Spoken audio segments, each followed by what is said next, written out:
Welcome to WWI Tech, Tanks, Gas and Planes. In this video, we'll uncover how these deadly innovations changed the First World War forever, from the first battle tanks to poison gas and the birth of aerial combat. World War I, often called the Great War, began in 1914 and lasted until 1918.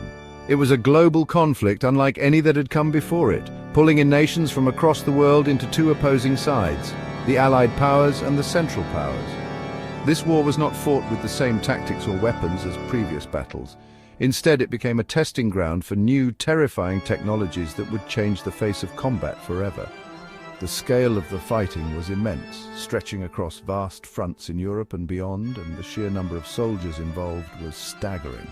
It was a war that promised to be over by Christmas, but instead dragged on for 4 long, brutal years, leaving a deep scar on the 20th century. The main reason the war became so different was the deadlock on the Western Front. After the initial German invasion of France was halted, both sides dug in. They created a complex network of trenches that stretched for hundreds of miles from the coast of Belgium all the way to the Swiss border. This led to a new and dreadful type of fighting known as trench warfare. Soldiers lived in these muddy, rat-infested ditches for months on end, facing constant danger and incredible hardship. The area between the opposing trenches was called no man's land, a barren wasteland of mud, shell craters and barbed wire that was incredibly dangerous to cross, making attacks nearly impossible. This stalemate forced armies to invent new ways to break through the enemy's defenses. Old methods of cavalry charges and infantry assaults were no longer effective against machine guns and modern artillery. Military leaders and scientists began to develop new weapons, hoping to gain an advantage that could finally end the horrific deadlock. These new inventions were designed to overcome the challenges of trench warfare, whether by crushing barbed wire, attacking from the air, or using chemical weapons to clear enemy positions. The war became a race for technological superiority, with each side desperately trying to out-innovate the other in a deadly cycle of invention and destruction. The introduction of these new weapons, tanks, poison gas and military aircraft, fundamentally altered the battlefield. They brought new levels of destruction and terror, changing not only how wars were fought, but also the experience of the soldiers on the ground. This was the first truly industrialized war, where the factory became as important as the front line. The conflict that began with soldiers on horseback would end with armored vehicles and aerial dogfights, setting the stage for the conflicts of the future. The First World War was a brutal lesson in how technology could transform human conflict into something more devastating than ever imagined. To break the stalemate of the trenches, the British military secretly developed a new weapon, the armored fighting vehicle. They called it a tank to disguise its true purpose during development, referring to it as a water carrier. The first tanks were large, clumsy and slow-moving machines.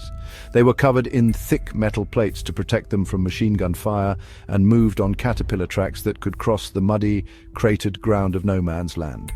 Their main purpose was to roll over barbed wire entanglements and provide moving cover for infantry soldiers who followed behind, allowing them to advance on enemy positions without being completely exposed to relentless gunfire. The first time tanks were used in a major battle was during the Battle of the Somme in September 1916. The appearance of these strange, lumbering metal beasts on the battlefield was a shock to the German soldiers. The early models, like the British Mark I, were mechanically unreliable. Many of them broke down before even reaching the enemy lines, while others got stuck in the thick mud or were knocked out by artillery fire. Despite these initial problems, the tanks that did work proved that the concept had potential. They could cross trenches, crush machine gun nests and spread fear among the enemy, offering a glimmer of hope that the deadlock could be broken. As the war continued, tank design improved significantly. Later models, such as the French Renault FT, were smaller, faster and more reliable than their predecessors. The Renault FT was particularly innovative because it had a turret that could turn 360 degrees, a feature that became standard on almost all future tanks. The British also developed better models like the Mark IV and Mark V, which played a more significant role in later battles.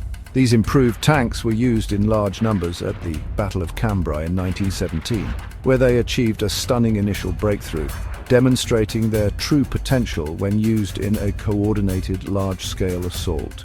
The impact of the tank was profound. It was a weapon created specifically to solve the problem of trench warfare, and it succeeded. Tanks restored a degree of mobility to the battlefield which had been static for years. They offered protection to advancing soldiers and provided the firepower needed to overcome heavily defended positions. Although they did not single-handedly win the war, tanks fundamentally changed land combat. They became a cornerstone of military strategy in the decades that followed, marking the beginning of the end for the static defensive nature of trench warfare and heralding a new era of mechanized, mobile conflict. Another terrifying new technology introduced in World War I was poison gas. It was a weapon designed to attack soldiers without the need for a direct assault, using the wind to carry deadly chemicals across no man's land and into enemy trenches. The German army was the first to use poison gas on a large scale, releasing clouds of chlorine gas against Allied troops at the Second Battle of Ypres in April 1915. The effects were devastating. The greenish-yellow cloud drifted over the French and Algerian soldiers who had no protection against it. The gas attacked their lungs, causing them to choke and suffocate in agony. It created a huge gap in the Allied lines, causing widespread panic and confusion. Following the initial use of chlorine, both sides hurried to develop more potent and effective chemical weapons. Phosgene gas was introduced next. It was deadlier than chlorine and often harder to detect as it was colorless and had a faint smell like moldy hay. Soldiers might not realize they had been exposed until hours later, when their lungs began to fill with fluid, leading to a slow and painful death. The most infamous chemical weapon of the war, however, was mustard gas. First used by the Germans in 1917, mustard gas was not always lethal, but caused horrific injuries. It was an oily liquid that blistered the skin, blinded soldiers, and caused severe damage to the respiratory tract. The introduction of gas warfare forced armies to quickly develop protective measures. At first, soldiers were told to hold urine-soaked cloths over their faces, as the ammonia in urine could neutralize some of the chlorine. Soon, however, more sophisticated gas masks were created and became a standard piece of equipment for every soldier. These early gas masks were often uncomfortable and cumbersome, making it difficult to breathe, see, and communicate. The constant threat of a gas attack added a new psychological terror to life in the trenches. Soldiers had to be ready to put on their masks in seconds, as the telltale sound of a gas alarm bell meant that a silent, invisible killer was on its way. Poison gas ultimately proved to be an unreliable weapon. Its effectiveness depended heavily on the wind, which could easily change direction and blow the gas back onto the troops who had released it. While it caused over 1 million casualties during the war, it was responsible for a smaller number of deaths compared to conventional weapons like artillery and machine guns. However, its psychological impact was enormous. The fear of a painful, suffocating death left a lasting scar on the soldiers who experienced it. The use of chemical weapons was so horrifying that it was widely condemned and later banned by international agreements like the Geneva Protocol in 1925. When World War I began, aircraft were a very new invention. The Wright brothers had only made their first flight a little over a decade earlier. At the start of the war, planes were fragile machines made of wood, canvas, and wire, and their role was limited. Generals saw them primarily as tools for reconnaissance or observation. Pilots would fly over enemy lines to see where troops were positioned, map out trench systems, and spot artillery batteries. This information was incredibly valuable, as it gave commanders a bird's-eye view of the battlefield for the first time in history. Early pilots and observers would take notes or photographs, then fly back to base to deliver their crucial intelligence. It did not take long for pilots from opposing sides to encounter each other in the sky. At first, these encounters were almost gentlemanly, with pilots simply waving at one another. Soon, however, they began trying to interfere with each other's missions. They started by throwing bricks, ropes, or other objects at enemy planes. Then they began carrying pistols and rifles to take shots at each other, though it was very difficult to aim and fly at the same time. The need for a more effective way to fight in the air led to rapid innovation. The French pilot Roland Garros was the first to mount a machine gun on the front of his plane, firing through the propeller with the help of armored blades to deflect bullets.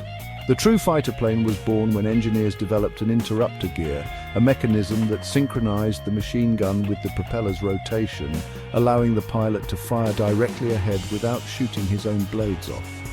This technology transformed aerial combat into deadly dogfights, where skilled pilots would engage in one-on-one duels in the sky. Men like Germany's Manfred von Richthofen, known as the Red Baron, and Britain's Albert Ball, became famous aces, celebrated for their number of aerial victories. These dogfights were a dramatic new feature of the war, capturing the public's imagination, though the life expectancy of a fighter pilot was tragically short. Beyond reconnaissance and dogfighting, aircraft took on other roles as the war progressed. Larger planes, known as bombers, were developed to carry and drop bombs on enemy targets like factories, railways, and supply depots. They even conducted bombing raids on cities, bringing the war home to civilians in a way that had never happened before. Aircraft became essential for directing artillery fire, with pilots using radios to help gunners on the ground adjust their aim for greater accuracy. By the end of the war, the airplane had evolved from a simple observation tool into a complex and vital weapon of war, establishing air power as a critical component of modern military strategy.